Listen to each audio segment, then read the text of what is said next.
Hello అండి. నేను ఇప్పుడు మనకి యానాంకి దగ్గరలో ఉన్న మ్యాంగ్రోవ్ ఫారెస్ట్ అంటే మడ అడవులు, సముద్రం ఉప్పు నీటిలో పెరిగే ఒక రకమైన చెట్లు సమూహం కలిగిన ఫారెస్ట్కి వెళ్ళబోతున్నాను.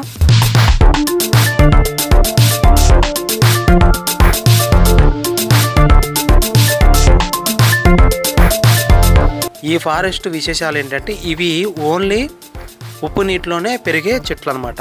గుంపులు గుంపులుగా ఉప్పు నీటిలో పెరిగి అక్కడ ఉన్న నీటిని శుద్ధి చేస్తాయి, ఆ ప్రాంతంలో ఉన్న గాలిని కూడా శుద్ధి చేస్తాయి. వీటి ప్రత్యేకత ఏంటంటే ఉప్పు నీటిలో పెరుగుతాయి, అక్కడ ఉన్న నీటిని శుద్ధి చేయడంతో పాటు అక్కడ ఉన్న గాలిని కూడా శుద్ధి చేస్తాయి, ఆక్సిజన్ పర్సంటేజ్ని పెంచుతాయి. ఇవి నీటిని శుద్ధి చేయటమే కాకుండా చాలా రకాల జీవరాశులకు, పక్షులకు, జంతువులకి ఆవాసాన్ని కల్పిస్తాయి.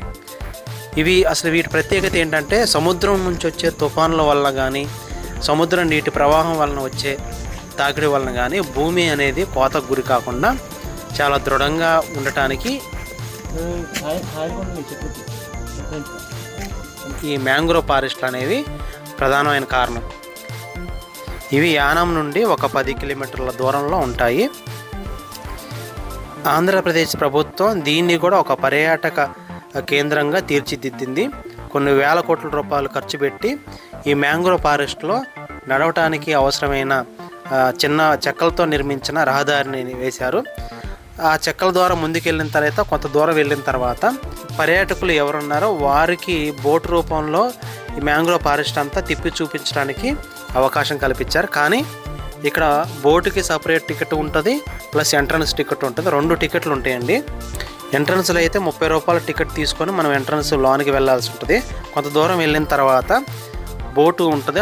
6-7 ఎక్కే కెపాసిటీ గల బోట్లు ఉంటాయి, 2-3 బోట్లు ఉంటాయి.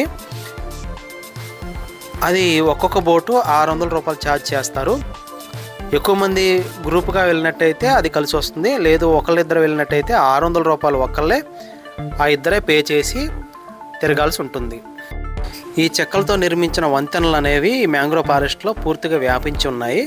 కాకపోతే ఇవి కొంతవరకు అసౌకర్యాన్ని కలిగిస్తాయి. ఎందుకంటే మనకి అక్కడక్కడ చెక్కలు అనేవి కొన్ని డ్యామేజ్గా అయ్యి కనిపిస్తూ ఉంటాయి. ఏది ఏమైనప్పటికీ మ్యాంగ్రోవ్ ఫారెస్ట్ అనేది చాలా విశాలంగా, ప్రశాంతంగా, ప్రకృతి చాలా ఆహ్లాదపరిచే విధంగా ఉంటుంది.